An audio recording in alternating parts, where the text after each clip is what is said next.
بسم الله الرحمن الرحيم. الحمد لله رب العالمين، والصلاة والسلام على أشرف الخلائق أجمعين، سيدنا وسيد الأولين والآخرين، حبيبنا وحبيب إله العالمين، إمام المرسلين وخاتم النبيين، أبي القاسم المصطفى محمد. اللهم صل على محمد وآل محمد وعلى أهل بيته الطيبين الطاهرين الهداة المهديين المعصومين المظلومين، واللعنة الدائمة على أعداء الحق والدين. أما بعد، فقد قال الله تعالى عز اسمه في محكم كتابه ومتقن خطابه: بسم الله الرحمن الرحيم. قل لله المشرق والمغرب، يهدي من يشاء إلى صراط مستقيم. صدق الله العلي العظيم. اللهم صل على محمد وآل محمد. ایک اور بلندر صلوات. اللهم صل على محمد وآل محمد. ایک اور ہم آہنگ صلوات ہے. اللهم صل على محمد وآل محمد. قرآن حکیم کے سورہ مبارکہ بقرہ کی ایک آیت کا ایک فقرہ سرنامہ قرآنی ہے،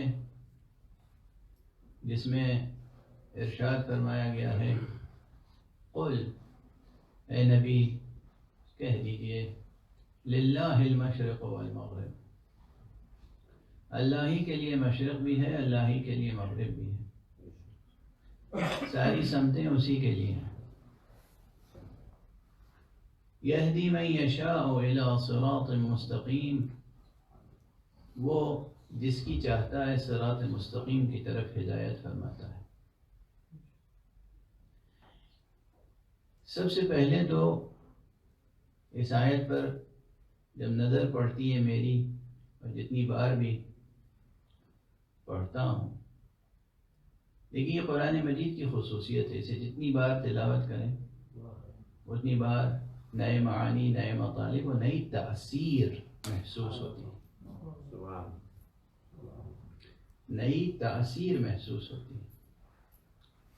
دل کے لیے بھی ایک نئی سوغات ملتی ہے، اور دماغ کے لیے بھی ایک نئی روشنی ملتی ہے. تو جیسے ہی یہ بات سامنے آتی ہے کہ قُلْ لِلَّهِ الْمَشْرِقُ وَالْمَغْرِبُ، کہہ دیجئے اللہ ہی کے لیے مشرق بھی ہے مغرب بھی، میرے اندر سے کم وہ تعصب ختم ہو جاتا ہے جو مشرق و مغرب کے درمیان پایا جاتا ہے.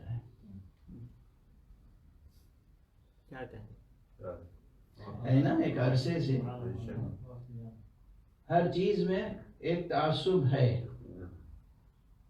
یعنی فلسفی سے لے کر تھیوریٹیکل سائنسز سے لے کر اور زندگی کے چھوٹے چھوٹے مسائل، پالیٹکس اور اکنامکس میں تو پھر قیامت ہی. Eastern bloc, western bloc. اب اس وقت بار بار جو میں کہتا ہوں کہ دنیا کے لیے اور انسانیت کے لیے سب سے بڑا خطرہ جو ہے ویسٹرن کیپٹلزم ہے. یہ کسی تعصب کی بنا پہ نہیں کہتا ہوں، یہ تو حقیقت ہے، اس لیے کہتا ہوں. یہ تعصب نہیں ہے، لیکن حقیقتاً میرے اندر ایسٹ اور ویسٹ کا کوئی تعصب نہیں ہے، ہونا بھی نہیں چاہیے کسی انسان کے اندر، نہ رنگ کا، نہ نسل کا، نہ علاقے کا، نہ زمین کا، نہ زمان کا، نہ زبان کا. کوئی تعصب نہیں ہونا چاہیے. تعصب حق کی راہ میں آگے بڑھنے کے لیے سب سے بڑی رکاوٹ بنتا ہے تعصب. تو بہرحال یہ ایک بات تھی جو میں نے عرض کر دی. سب سمتیں اللہ کے لیے. اب دیکھیے کہنے کا انداز ہوتا ہے. شریعت کی اپنی زبان ہوتی ہے, طریقت کی اپنی زبان ہوتی ہے, شاعری کی اپنی زبان ہوتی ہے. مجھے بے اختیار 2 مصرے یاد آ گئے کسی کے کہ اسی بات کو کہ ساری سمتیں اسی طرف ہیں. تو اب شاعرانہ شوخی اور نزاکت اور لطافت کے ساتھ کوئی اگر اس طرح کہے تو یہ سبب کفر نہیں ہوگا کہ جب یہ دیکھا کہ ہر ایک راہ اسی سمت چلی, میں نے بیگانگی راہ کو منزل جانا. یہ ایک شاعرانہ اظہار ہے, یہ ایک شاعرانہ اظہار ہے. لیکن حقیقت یہ کہ ساری سمتیں اسی کی ہیں. مشرق بھی اس کا ہے, مغرب بھی اس کا ہے. وہ جس کے لیے جس کو چاہتا ہے صراط مستقیم کی ہدایت فرماتا ہے. اس آیت کے ضمن میں یہاں پر یہ گفتگو کا سلسلہ جو ہے وہ مشیت اور حسین کے عنوان سے آگے بڑھ رہا ہے. میں نے تھوڑی سی وضاحت مشیت کی. یہ عرض کر چکا آپ کے سامنے کہ یہ عنوان ایسا ہے کہ کوئی بھی وہ شخص جس کے دل میں چراغ توحید روشن ہو, اس کے لیے یہ عنوان ہرگز حیرت انگیز اور تعجب خیز اور کوئی اجنبی عنوان نہیں ہے. جو حق سبحانہ و تعالی کا یقین رکھتا ہو اور سرکار سید الشہداء ابو عبداللہ الحسین علیہ السلام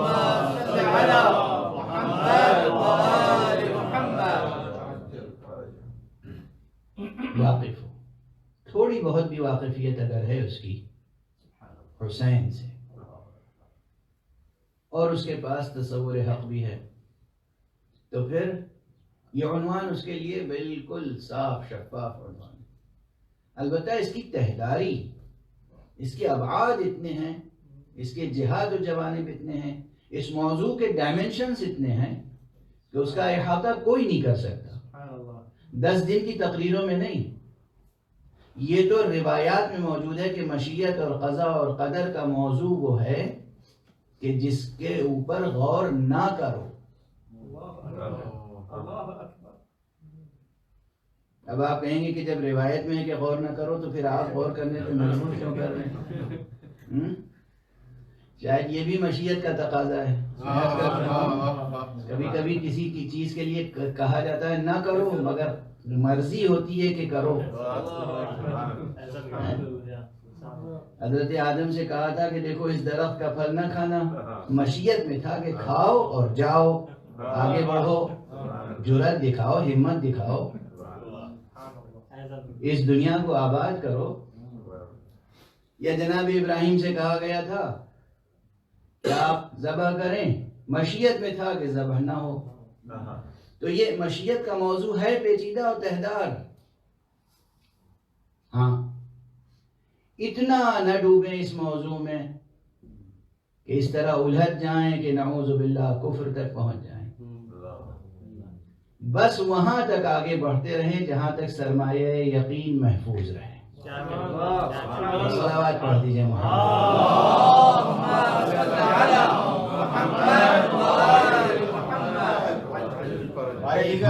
صلوات پڑھ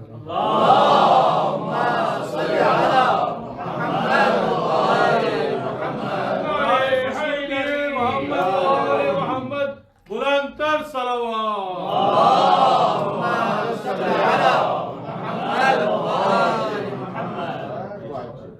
تو یہ ہے موضوع اہم, ضروری, مشکل, پیچیدہ. یہ موضوع کبھی حل نہیں ہو سکتا مگر اس موضوع سے دستبردار بھی نہیں ہو سکتے, کیونکہ قرآن مجید میں بار بار یہ لفظ آئے ہیں, آیتیں آئی ہیں, تو ان آیتوں کا ترجمہ کیا جائے یا نہ کیا جائے. اس مضمون پہ کچھ غور کیا جائے یا نہ کیا جائے. تو یہی ہے حد وسط. وہاں تک غور کیجئے جہاں تک سرمایہ یقین محفوظ رہے. اب یہاں پر ایک نقطے کی طرف اور توجہ دلا دوں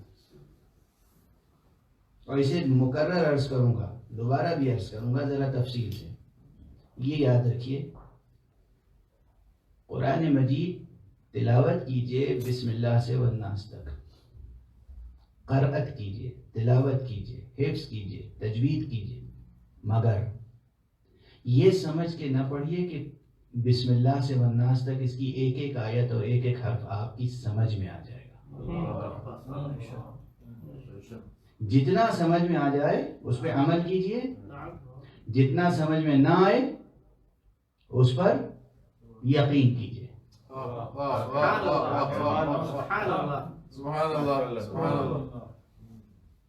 انکار نہ کیجئے, شک میں مبتلا نہ ہو, شبہات میں مبتلا نہ ہو.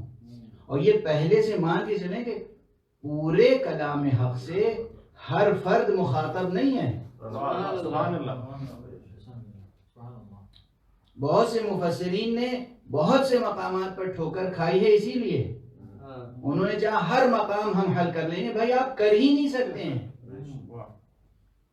قسم کھا کے کہا جا سکتا ہے, یہ امر بیان کیا جا سکتا ہے کہ ہرگز نہیں, پورا قرآن ہر فرد بشر کے لیے نہیں ہے. جس کے لیے جتنا ہے اسے اتنا اختیار کرنے کی پوری کوشش کرنی چاہیے. اور غالباً ایک واضح سبب یہ بھی ہے حروف مقطعات کا, کہ کوئی مفسر اگر دعویٰ کرے میں پورا قرآن سمجھ سکتا ہوں, بھائی الف لام بھی تو اسی میں ہے, الف لام میم بھی تو اسی میں ہے, الف لام را بھی تو اسی میں ہے, طٰہٰ بھی تو اسی میں ہے, یاسین بھی تو اسی میں ہے. آپ سمجھ گئے ان حروف کے معانی؟ نہیں سمجھے؟ سمجھ سکتے ہیں, نہیں سمجھ سکتے. کوئی ہے سمجھنے والا یا نہیں؟ اس کا بھی انکار نہیں کر سکتے. اپنی عاجزی کا اعتراف کیجئے اور اس کا انکار نہ کیجئے جس کو اللہ نے اس کا علم عطا کیا ہے. وہ ہے درمیان میں ایک وجود مبارک و مقدس. صلوات پڑھتے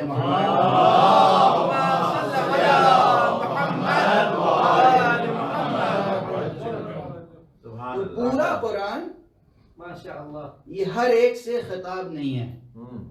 یہ ذہن میں رہے. یہ مقدمہ پھر بعد میں اور ذرا تفصیل سے عرض کروں گا.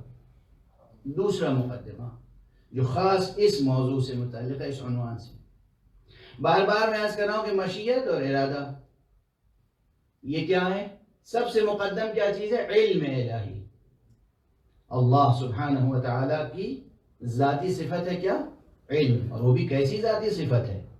ایسی ذاتی صفت ہے کہ یہاں صفت اور موصوف میں دوئی نہیں ہے. صفت عین ذات ہے, ذات عین صفت ہے, موصوف یہاں پر عین صفت ہے, اور صفت عین موصوف. ہمارے آپ کے سمجھنے کے لیے ہے کہ خدا عالم ہے, ورنہ وہ عین علم ہے. وہ عین علم ہے, اور یہی اس کے صفات میں کمال ہے. ہمارے آپ کے کہنے کے لیے کہ وہ عادل ہے, ورنہ وہ عین عادل ہے. سبحان اللہ, سبحان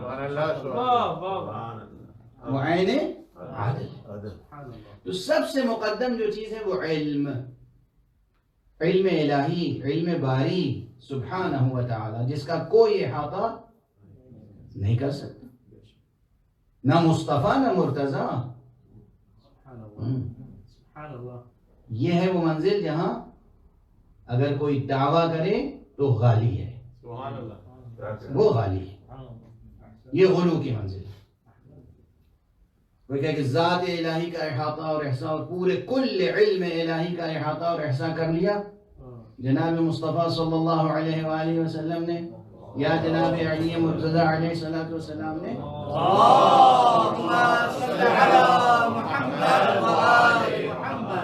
یہ غلو ہے, یہ غلو ہے. یہ ممکن نہیں, یہ ممکن نہیں ہے. اس لیے ممکن نہیں کہ وہ خالق ہے بہرحال اور یہ مخلوق ہے. اللہ سبحانہ و تعالیٰ خالق ہے، محمد مخلوق. وہ خالق ہے اور علی مرتضی مخلوق. جو ان کے مخلوق ہونے کا انکار کرے بس یہ وہ حد ہے کہ اس کی یہ پہچان ہے کہ وہ غالی ہے. جو ان کے مخلوق ہونے کا انکار کرے یہ ایک معیار ہے. اور جو کہے یہ مخلوق ہیں مگر اللہ نے ان کی ذات میں ایسی وسعت عطا کی ہے کہ ہمیں تو نامتناہی نظر آتے ہیں.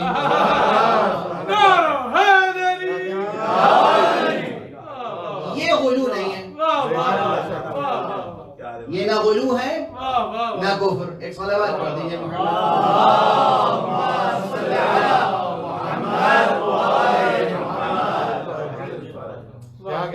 جناب سرکار رسالت مآب صلی اللہ علیہ وآلہ وسلم.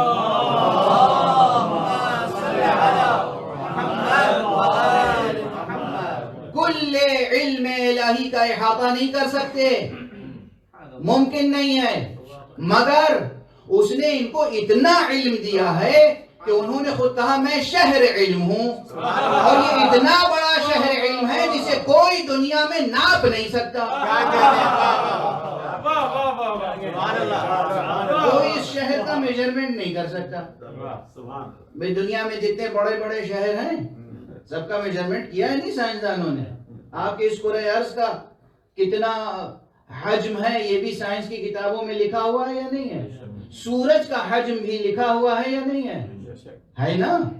زمین سے لے کے سورج تک کا حجم آپ کی سائنس کی کتابوں میں لکھا ہوا ہے، لیکن قیامت تک کوئی بھی اس شہر کی مساحت نہیں معین کر سکتا جسے مصطفیٰ صلی اللہ علیہ وآلہ وسلم نے فرمایا کہ میں شہر علم ہوں اور یہ علی اس شہر کا در ہے. یہ ممکن نہیں، یہ بھی ممکن نہیں عام انسان کے لیے. تو اس بات کا کہنا یہ شرک نہیں ہے نہ غلو ہے. یہ بھی اگر کسی کو غلو نظر آتا ہو تو میں دست ادب کہ میں کوئی زیادہ سخت لفظ استعمال کرتا، بس میں کہتا ہوں کہ آپ اپنے دل کا علاج کر لیجیے. کہیں ایسا تو نہیں کہ آپ کا دل بھی کج ہو گیا ہے. کچھ ایسے ہیں جن کے دلوں کی کجی کا قرآن میں بھی ذکر ہے. کہیں ایسا تو نہیں دل کج ہو گئے ہیں. مصطفیٰ صلی اللہ علیہ وآلہ وسلم، امیر المومنین علی بن ابی طالب علیہ السلام، جناب فاطمہ زہرا سلام اللہ علیہا،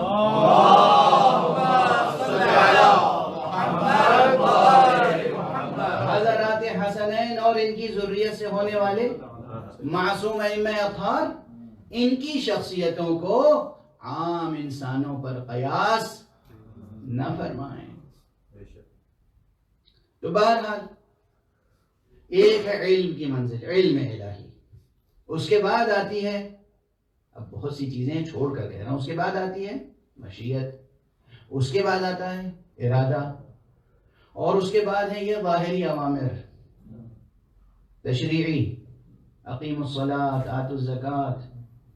4 منزلیں فی الحال اس فقیر سے سن لیجئے. باقی مشکافیاں اور ہیں جو دوسروں نے اصطلاحیں مقرر کی ہیں، وہ بھی میرے پیش نظر ہے. اس موضوع کے تعلق سے میں یہ گزارش کر رہا ہوں. تو اوپر ہے علم، اس کے بعد درمیان میں 2 چیزیں ہیں، ایک مشیت، ایک ارادہ. یہ مشیت اور ارادے میں فرق کیوں ہے؟ ایک بات عرض کروں، یاد رکھیے گا.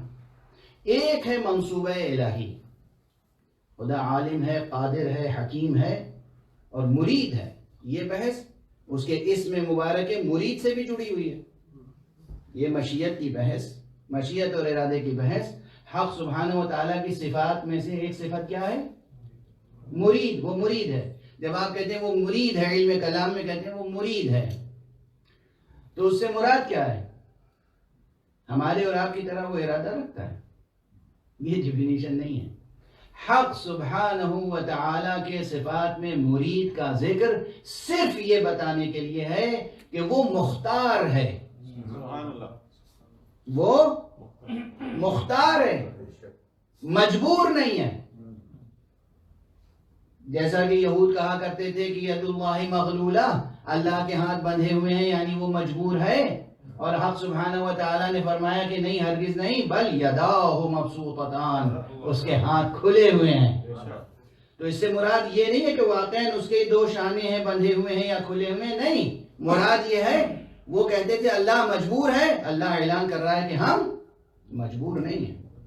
تو مرید کے معنی اجمالاً بس یہ ہے کہ وہ قادر مختار ہے، اختیار ہے اس کے پاس، کہیں سے کسی قسم کا عجز اور کسی قسم کی مجبوری اس کی ذات کے سامنے نہیں ہے۔ یہ ہے مرید کے معنی اجمالاً۔ اب اس نے وہ مرید، وہ قادر مطلق، وہ حکیم علی الاطلاق، وہ عالم علی الاطلاق، اس نے اپنا ایک منصوبہ بنایا ہے، اس کا منصوبہ، اور یہ طے کیا ہے کہ وہ منصوبہ مکمل کرنا ہے، مکمل ہو کر رہے گا۔ توجہ ہے؟ اور دوسری طرف ایک عالم خلقت ہے، طرح طرح کی مخلوقات ہیں، بشمول یہ عجیب المخلوقات انسان۔ آپ اشرف المخلوقات کہتے ہیں، ہم عجیب المخلوقات کہتے ہیں، تو کیا مشکل ہے بھائی؟ یہ حضرت انسان، یہ جو ہیں طرح طرح کی خطائیں کرتے ہیں، غلطیاں کرتے ہیں، قانون الہی پامال کرتے ہیں، قوانین فطرت پامال کرتے ہیں، کچھ بھولتے ہیں، کچھ چوکتے ہیں، اور کچھ جان بوجھ کے پامال کرتے ہیں، عمدن اور سہون ایک خطاؤں کا سلسلہ ہے۔ تو یہ ہر جگہ منصوبہ الہی سے ٹکراتے رہتے ہیں، اور ان کو بھی اللہ نے ارادہ اور اختیار دیا ہے، آزادی دی ہے، ان کو بھی آزادی دی ہے۔ تصور میں آ رہی ہے بات؟ اب ایک طرف ہے وہ منصوبہ حق جو حق نے بنایا ہے اور مکمل ہو کر رہے گا، اور ایک طرف ہے یہ انسان جو بار بار منصوبہ حق کو ناکام بنانے کی کوششوں میں لگا ہوا ہے، دانستہ یا نادانستہ۔ تو اب ایک تعبیر یاد رکھیے گا، وہ مشیت الہیہ جو مخصوص ہے ذات حق کے ساتھ، اس مشیت کی کارکردگی یہ ہے کہ انسان کتنی ہی شقاوت اور بغاوت کرے، منصوبہ الہی محفوظ رہے۔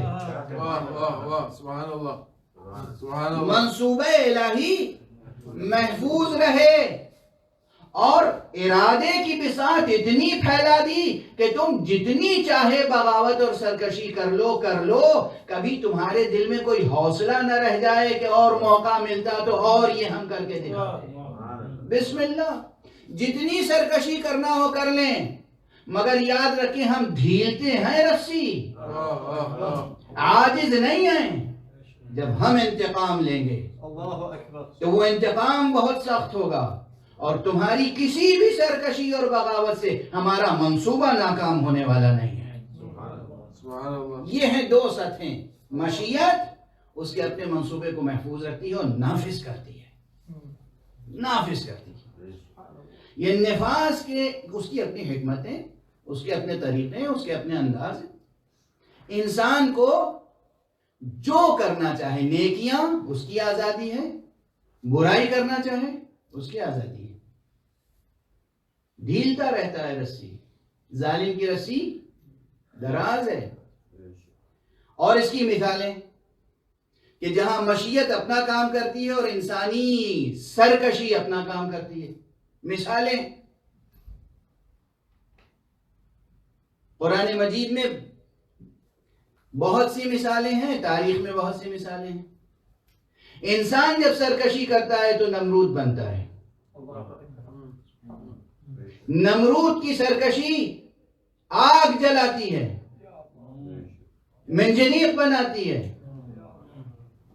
ابراہیم علی نبینا علیہ وعلی نبینا الصلاۃ والسلام، ابراہیم کے لیے چاہتی ہے کہ وہ اس آگ میں جل کر راکھ ہو جائیں۔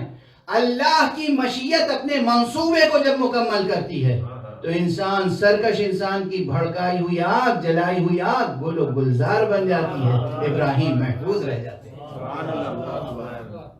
کس کا منصوبہ کامیاب ہوا اور کس کا ناکام؟ انسان کو اس کی سرکشی کی راہ میں کہیں نہیں روکا.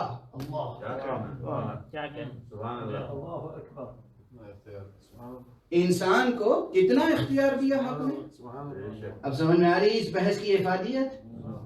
زندگی سے جڑی ہوئی ہے، اعتقاد سے جڑی ہوئی ہے، تزکیہ عمل کے لیے ضروری ہے کہ جب بھی کوئی سرکشی کا جذبہ دل میں پیدا ہو، ذہن میں پیدا ہو، تو یہ سوچ لیں کہ ہم کچھ بھی سرکشی کر لیں، حق کا منصوبہ نافذ ہو کر رہے گا. اللہ کا منصوبہ ہر حال میں نافذ ہو کر رہے گا. تو نمرود کو پوری آزادی دی، اقتدار، آزادی، وسائل. یعنی ان لکڑیوں کو ایسا بنا دیتا کہ جلتی ہی نہیں. نہیں، لکڑیاں بھی جل رہی ہیں، شعلے بھی بھڑک رہے ہیں، کہیں کوئی رکاوٹ، یعنی کوئی جبر نہیں ہے انسان کے سامنے. انسان اپنی پوری طاقتوں کے ساتھ سرکشی کر لے، پھر بھی حق کا کوئی منصوبہ ناکام نہیں ہو سکتا. حق اپنے منصوبے کو اپنی خاص مشیت سے محفوظ رکھتا ہے اور اپنے دامن، ارادے کے دامن کو اتنا وسیع کر رکھا ہے کہ انسان جس قدر چاہے طغیانیاں کر لے، سرکشی کر لے. ایک صلوات پڑھ دیجئے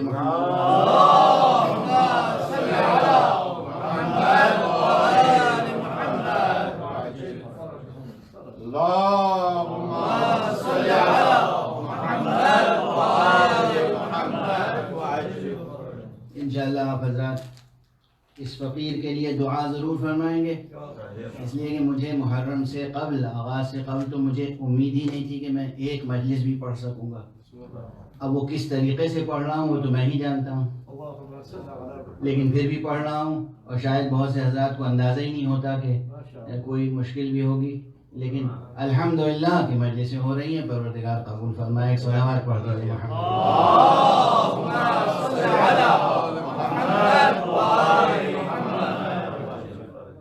بس وہ ساری طاقت سمیٹ کے ممبر پہ آتا ہوں، اور ممبر سے اترا وہ طاقت بھی رخصت ہو جاتی ہے. کی صحت و سلامتی کے لیے بلند ترین صلوات.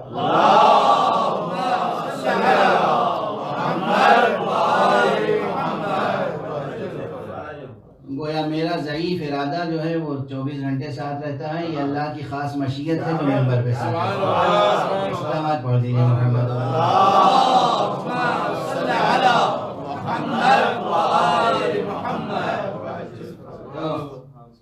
یہ مثال اگر یاد رہے، حضرت ابراہیم ابو الانبیاء، حضرت ابراہیم علیہ وعلی نبینا الصلاۃ والسلام، ان کی حیات طیبہ میں، ان کی زندگی میں، ان کی تاریخ میں، ان کی سیرت میں بہت سی باتیں ہیں جو قابل غور ہیں.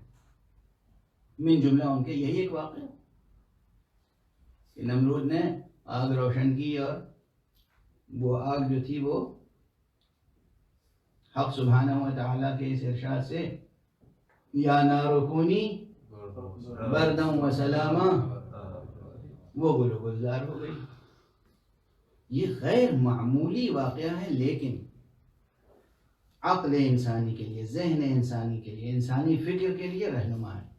تم کچھ بھی کر لو، تمہاری جلائی ہوئی آگ سے اللہ کا کوئی منصوبہ ناکام نہیں ہوتا. اور پھر مستقبل کے لیے بھی اعلان فرما دیا ہے. اب اس وقت دیکھیے بہت سے حضرات جو دنیا میں حادثات ہو رہے ہیں، وہ حادثات دیکھ کر، سن کر کبھی پشمردہ ہو جاتے ہیں، کبھی زبان پر کلمہ کفر آ جاتا ہے، کبھی انکار کرنے لگتے ہیں، اور کبھی گلا شکوہ اس انداز سے کرتے ہیں جو حد ادب سے گزر جاتا ہے کہ ایک وعدہ حق الہی ہے، وہ کب پورا ہوگا؟ آخر ایک وعدہ کیا ہے ہم سے ہمارے نبی صلی اللہ علیہ وآلہ وسلم،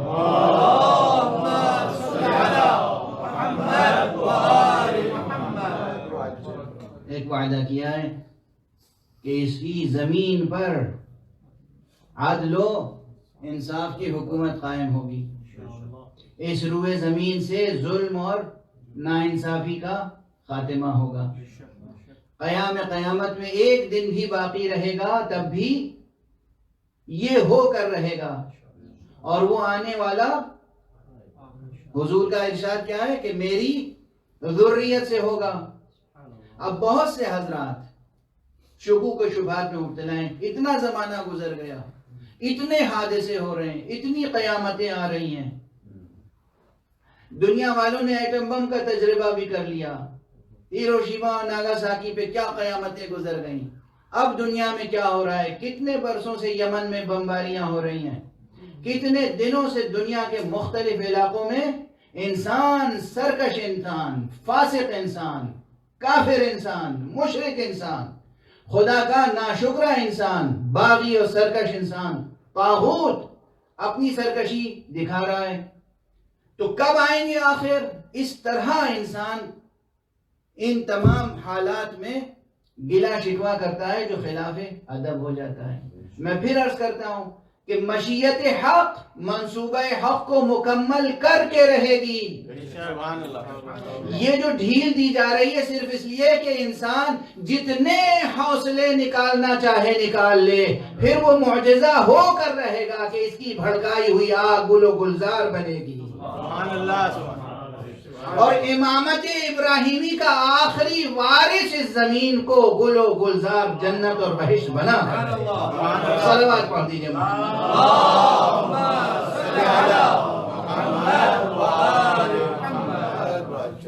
یہی بات قرآن مجید کی اس آیت میں بھی کہی گئی جو غالباً سورہ مبارکہ صف میں ہے.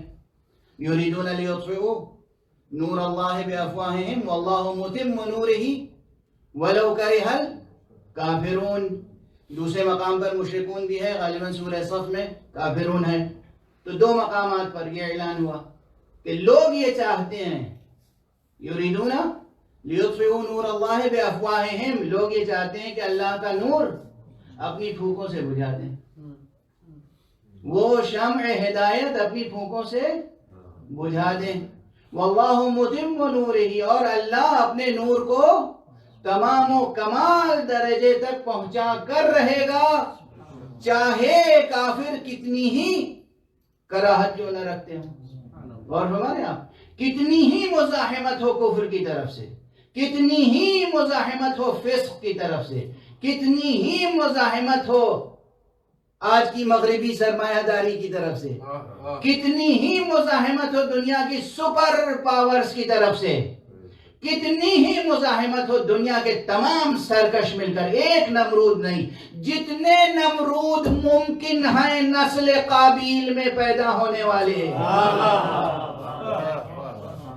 جتنے نمرود و فرعون و حامان نسل قابیل میں پیدا ہو سکتے ہیں, سب مل کر اپنی کوششیں کر لیں تاکہ کوئی یہ نہ کہے یہ کوشش رہ گئی اور وہ کوشش رہ گئی. اس کے بعد اعجاز الہی دیکھیں گے کہ حابیل کی نسل سے ہونے والا, یعنی حابیل کے خون کا وارث مصطفیٰ محمد عربی صلی اللہ علیہ وآلہ وسلم کی نسل سے ہونے والا, امامت ابراہیمیہ کا وارث اور مقام ختم نبوت کا محافظ آ کر رہے گا, ظہور ہو کر رہے گا, جلوہ فرمائی ہو کر رہے گی. قرآن کو شنو دیے امام زمانہ بآواز بلند صلوات.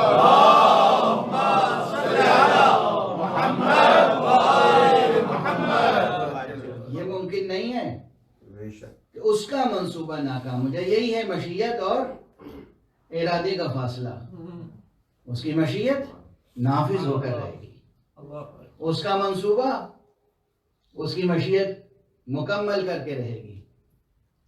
اور اسلوب الگ الگ ہوتے ہیں, انداز الگ الگ ہوتے ہیں. حکمت اللہ سبحانہ و تعالیٰ کی بہت نامتناہی اور تہدار ہے. اس کے ابعاد, جہات, جوانب اس کا احاطہ کوئی نہیں کر سکتا. کرنے کی کوشش کرے گا تو ناکام ہوگا. اسی لیے منع کیا گیا ہے بس کہ بھی اتنی کوشش نہ کرو جو تمہاری بساط سے بڑھ کر ہو. انسان کے ذہن کی ایک سکت ہے اور انسان کے دل کی ایک قوت ہے. جہاں تک تمہارے دل کی قوت ساتھ دے, جہاں تک تمہارا ذہن ساتھ دے, بس اتنا کام کرو, اس سے زیادہ نہ کرو، ایسا نہ ہو اپنی ہی آگ میں جل کر راکھ ہو جاؤ۔ تو میرا خیال ہے کہ کوئی ایک جہت ضرور روشن ہوئی ہوگی اب تک اس موضوع کی، مشیت اور حسین۔ حسین کا ریفرنس اسی لیے ہے کہ حسین علامت ہے مشیت کی اس قوت کی جہاں طاغوت وقت کچھ بھی کر لے، ہدایت کا چراغ گل نہیں۔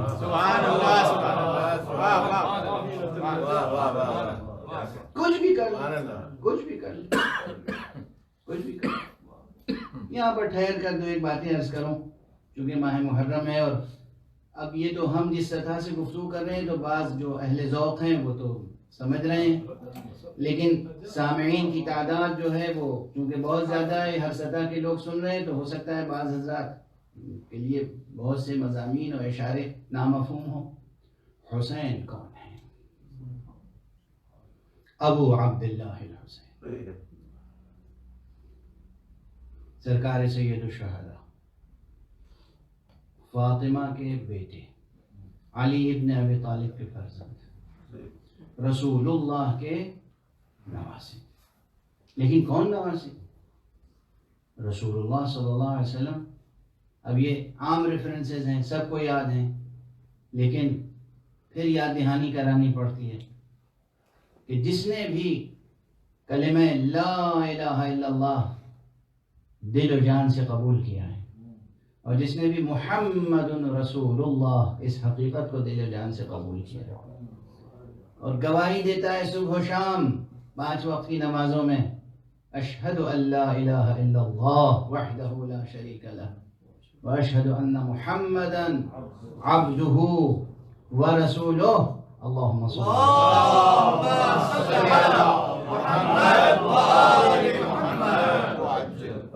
اس کے لیے یہ جاننا لازم ہے، اس وقت تک اس کا ایمان مکمل نہیں ہو سکتا جب تک حسین کی معرفت حاصل نہ ہو جائے۔ سبحان اللہ، بے شک بے شک۔ اس کا یہ قول معتبر نہیں، قبول نہیں ہوگا اس سے۔ اس کا یہ کہنا اشہد ان محمد رسول اللہ مقبول بارگاہ رسول و خدا نہیں ہے جب تک کہ معرفت حسین نہ ہو اسے، اور اس منزلت پر کوئی اور ذات نہیں ہے سوائے ان ذوات مقدسہ کے، امیر المومنین علی ابن ابی طالب علیہ السلام، حضرت فاطمہ زہرا سلام اللہ علیہا، اور حضرت سید الشہداء امام حسین، اور سبط اکبر حضرت امام حسن مجتبی۔ یہ وہ ذوات مقدسہ ہیں جن کی معرفت کے بغیر ایمان معتبر نہیں ہے۔ بہت واضح انداز میں عرض کر رہا ہوں، اور یہ منزلت ان کے علاوہ کسی کو حاصل نہیں ہے۔ بس یہی فرق ہے اہل بیت میں اور ان کے علاوہ دوسرے افراد میں۔ یاد رکھیے گا، پوری ذمہ داری سے عرض کر رہا ہوں، کلمہ لا الہ الا اللہ اور محمد رسول اللہ اس وقت تک مقبول بارگاہ احدیت اور مقبول بارگاہ ختم نبوت نہیں ہوگا جب تک کہ ان حضرات کی معرفت بھی ساتھ میں نہ ہو۔ اور بچوں کے لیے ایک مثال دے دوں، بچوں کے لیے، بس واقعی بچوں کے لیے، یا ان کے لیے جن کا ذہن اتنا بچکانا ہے۔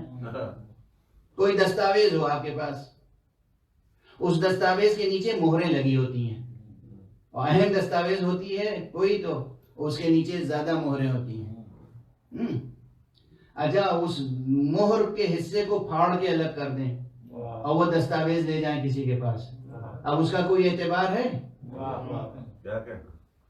نہیں ہے نا۔ تو کلمہ لا الہ الا اللہ یا اشہد ان لا الہ الا اللہ، اشہد ان محمد رسول اللہ، یہ ایک بیان ہے، یہ ایک بیان ہے، یہ ایک اعتراف نامہ ہے۔ اس اعتراف نامے کے نیچے مہریں کون سی ہونی چاہیے؟ کون سی مہریں ہونی چاہیے؟ وہی مہریں ہونی چاہیے جن کو رسول اللہ نے کہا یہ مجھ سے ہیں میں ان سے ہوں، یہ مجھ سے ہیں میں ان سے ہوں، وہی مہریں ہونی چاہیے۔ اسی لیے میں عرض کرتا ہوں کہ مقام ختم نبوت کے محافظ ہیں اہل بیت اطہار۔ جن کے لیے پیغمبر اکرم صلی اللہ علیہ وآلہ وسلم نے فرمایا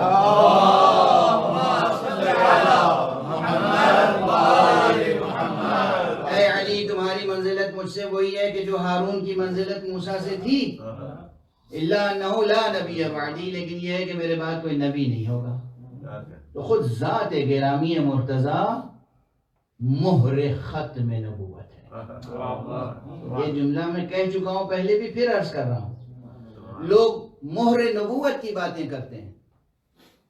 مہر نبوت یعنی حضور کے شانے پر ایک خاص نشان تھا، وہ مہر نبوت ہے۔ بہتر وہ مہر نبوت تھی، وہ مہر نبوت تھی۔ مہر ختم نبوت کہاں ہے؟ مہر ختم نبوت کا ہے۔ جو مہر نبوت کے اوپر ہوگی وہی تو مہر ختم نبوت ہوگی۔ ہمیں مہر نبوت کے اوپر کبھی علی نظر آئے، کبھی حسن نظر آئے، کبھی حسین نظر آئے۔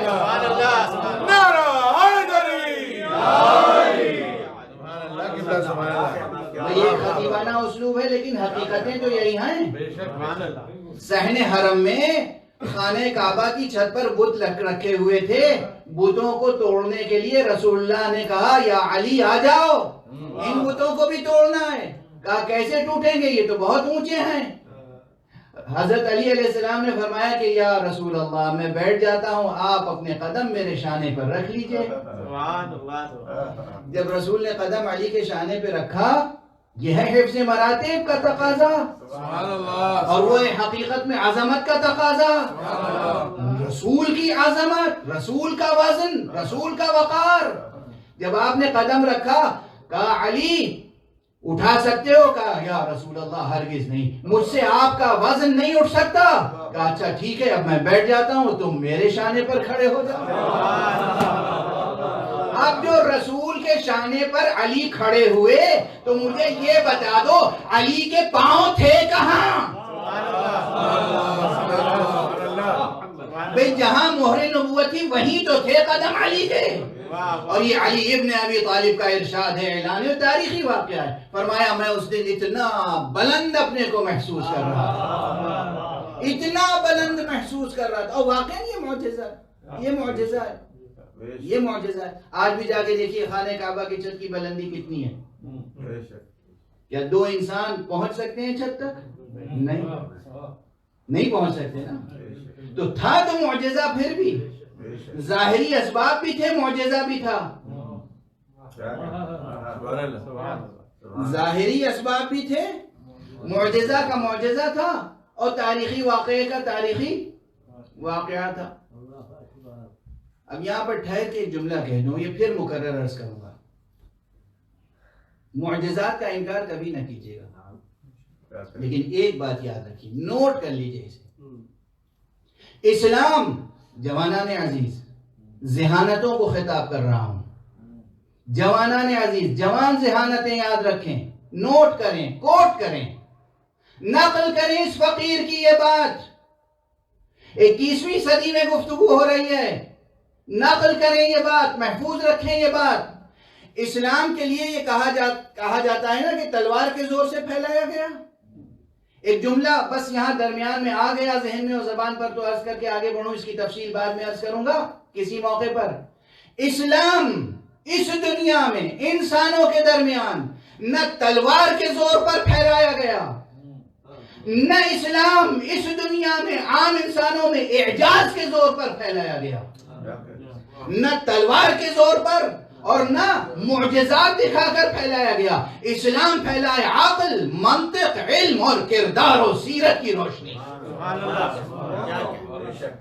علم، منطق اور کردار و سیرت محمد و آل محمد۔ ایک صلوات پڑھ دیجئے محمد۔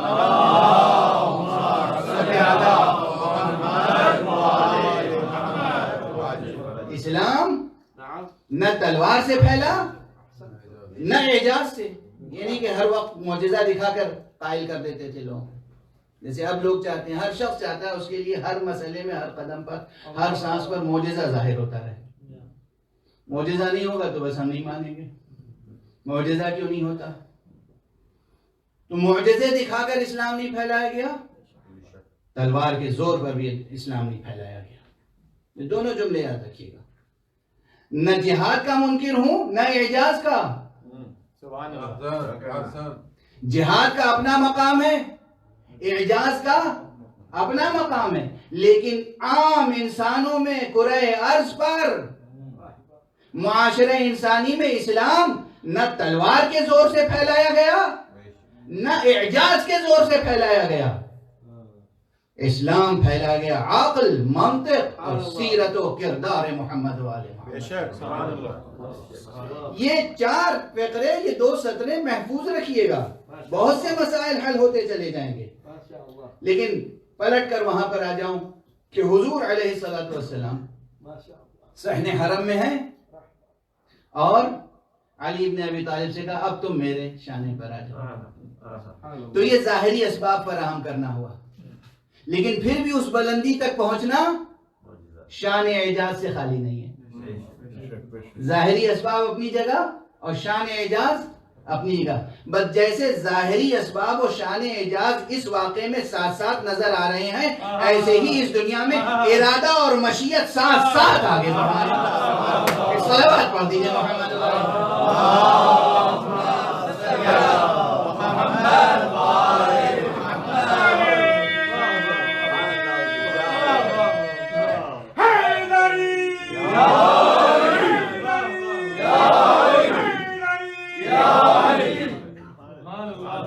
اب ذہن سے قریب ہو رہی ہے, ذہن سے قریب ہو رہی ہے بات. تو جنہیں رسول نے کہا میرے شانے پہ کھڑے ہو جاؤ, کھڑے ہو گئے. تو بھئی میری زبان جل جائے اگر میں کوئی گستاخی کروں, لیکن حقیقت کیا تھی؟ کہاں تھے علی کے پاؤں؟ مہر نبوت پر. اس لیے تھے کہ وہ تھی مہر نبوت, یہ خود تھے اپنے پورے وجود کے ساتھ مہر ختم نبوت.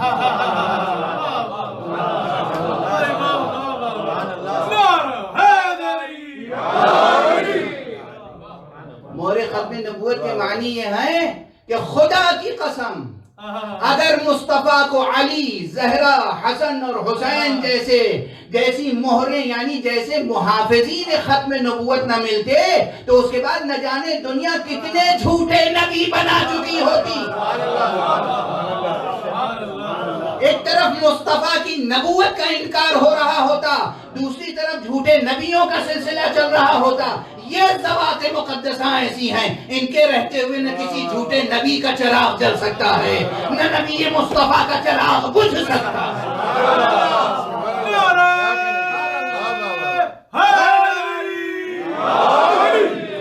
صلوات پر محمد و آل محمد.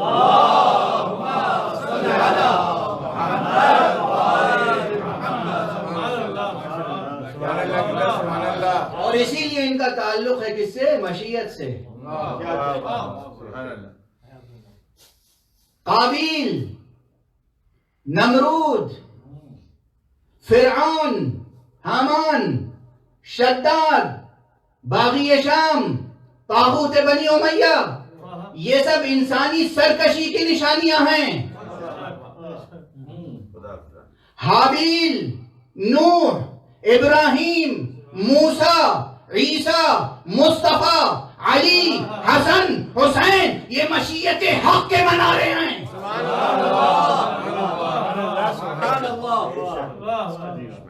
یہ مشیت حق کے محافظ ہیں.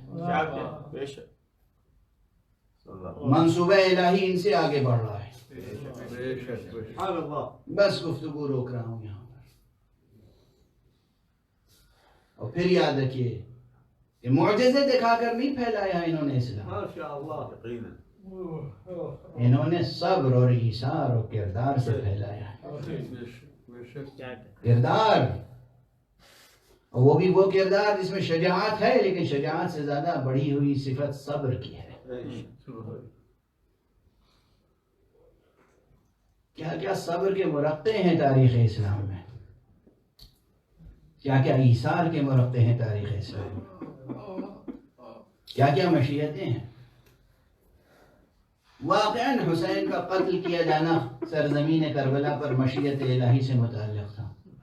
ورنہ اگر معجزے سے کام لینا ہوتا تو پھر ممکن تھا کہ حسین اس مظلومیت کے ساتھ قتل ہو۔ اس وقت بھی جتنے بنی ہاشم کے بہادر تھے، یہ تاریخی بحثیں ہیں اپنے موقع پر کی جائیں گی، لیکن اس وقت جس تسلسل سے میں عرض کر رہا ہوں اسے قبول کریں اس منبر کا ہدیہ سمجھ کر۔ حضرت عبداللہ ابن جعفر طیار موجود ہیں، حضرت محمد حنفیہ موجود ہیں، بنی ہاشم میں اور بہت سے افراد موجود ہیں۔ اگر سب بنی ہاشم ہی جمع ہو کر کربلا میں آ جاتے تو منظر کچھ اور ہوتا۔ یہ سب مشیت کا مسئلہ ہے۔ عبداللہ ابن جعفر طیار ہیں، جعفر طیار کی یادگار، حسین کو دل و جان سے چاہنے والے، مگر اس وقت بیماری ایسی عارض ہو گئی اور آنکھوں میں ایک ایسی تکلیف پیدا ہو گئی کہ بظاہر سفر سے مجبور ہو گئے۔ اور ہمارے یہاں اور جب خود سفر سے مجبور ہو گئے، ظاہر امام تو نہیں تھے، حجت خدا تو نہیں تھے، ضرور سنا تھا رسول اللہ کا کلام، معلوم تھا انہیں بھی، کون نہیں جانتا تھا کہ سرکار سید الشہداء کس امر کے لیے خلق ہوئے، کون نہیں جانتا تھا؟ جانتے تھے کہ کربلا میں یہ شہید ہو کر رہیں گے، مگر وہ جو تقاضائے بشری تھا، جو محبت کے تقاضے تھے، جو صلہ رحمی کے تقاضے تھے، کہ آئے ابو عبداللہ حسین فرزند رسول خامس آل عبا ہیں، اصحاب قصہ میں سے آپ آخری فرد ہیں، آپ چلے گئے اور قتل ہو گئے تو پھر اندھیرا چھا جائے گا دنیا میں، آپ نہ جائیں۔ محبت کے جو لہجے ہیں نا اس میں یہ وہ رشتے کا تقاضا ہے، یہ رشتے کا تقاضا ہے۔ لیکن حسین امام ہے، احترام اپنی جگہ، اطاعت اپنی جگہ، لیکن رشتے کے تقاضے کے ساتھ یہ سب کلمات تعریف ہیں۔ مگر آقا حسین نے کہا مجھے جانا ہے، مدینے سے مکے آئے اور مکے سے جب روانہ ہوئے ہیں مکے سے آقا، تو بی بی جناب سیدہ زینب تو ساتھ تھیں، مگر جناب زینب کے بچے ساتھ نہیں تھے۔ جب مکے سے روانہ ہو گئے اور منزل تنعیم تک پہنچے، جہاں اب بھی مسجد ہے، مسجد تنعیم، مسجد عمرہ جسے کہتے ہیں، ظاہر اس وقت یہ مکے کے حدود سے باہر تھی، اب تو مکے کے حدود میں ہے، وہاں تک پہنچے اور پھر امام حسین نے دیکھا کہ عبداللہ ابن جعفر طیار پھر بے تابانہ چلے آ رہے ہیں پیچھے پیچھے، اور اب تنہا نہیں ہے، ساتھ میں 2 بچوں کو لیے چلے آ رہے ہیں۔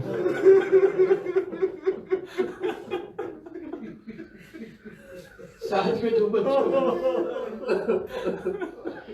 امام حسین نے قافلہ رکوایا، ٹھہرو، خود اترے اور حضرت عبداللہ ابن جعفر طیار سے گفتگو کی۔ حضرت عبداللہ ابن جعفر طیار نے پھر یہی کہا کہ میرا بس چلتا تو ہر قیمت پر آپ کو روک لیتا، مگر آپ جا رہے ہیں تو جائیں، یہ میری طرف سے 2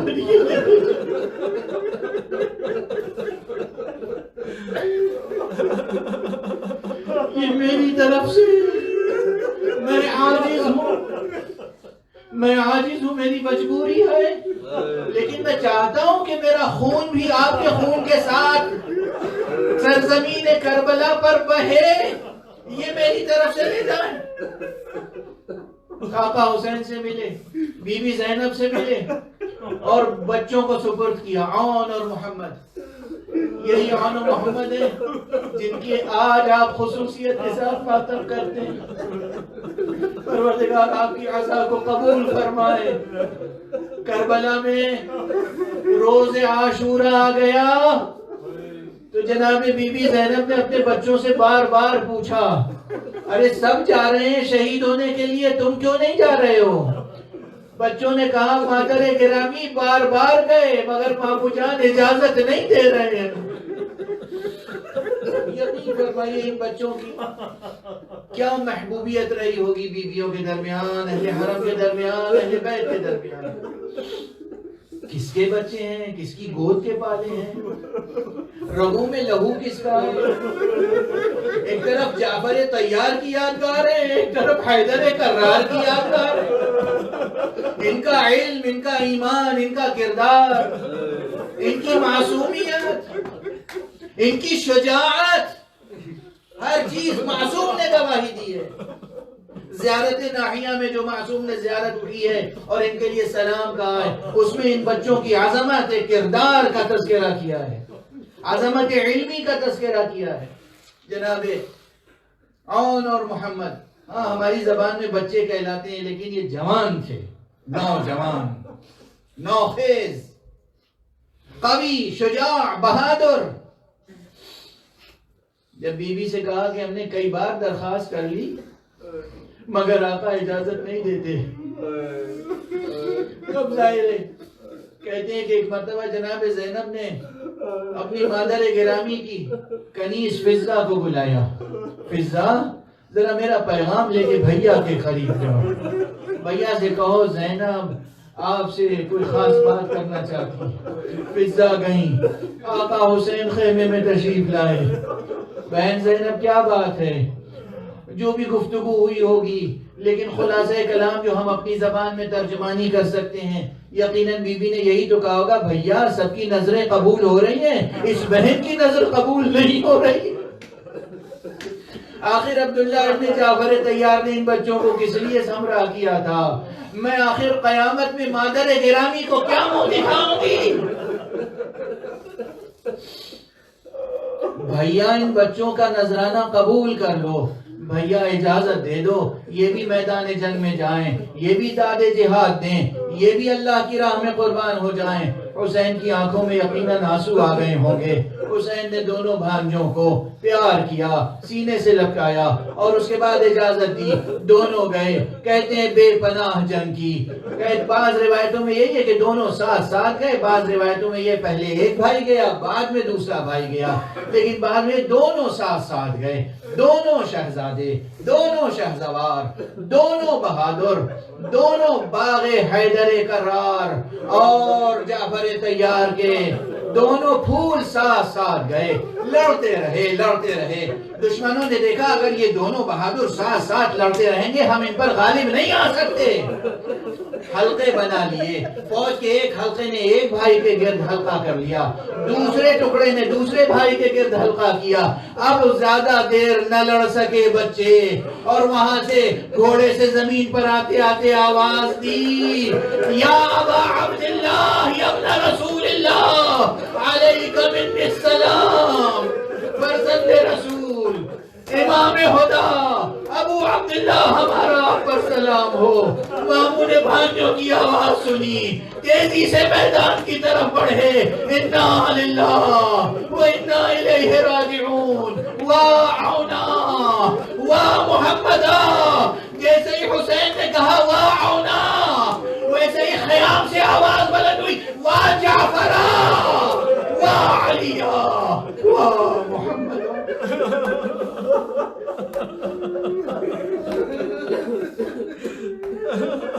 انا للہ و انا الیہ راجعون.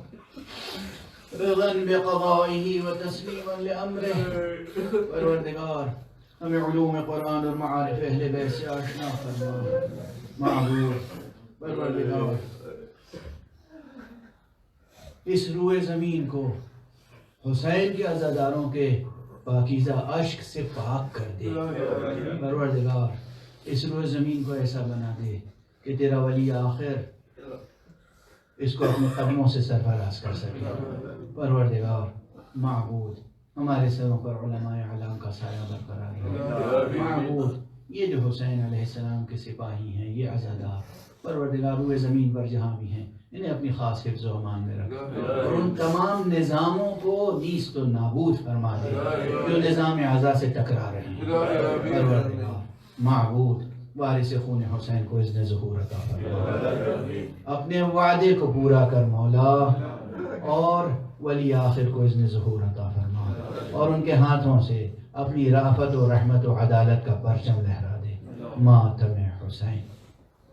Ya Hussein.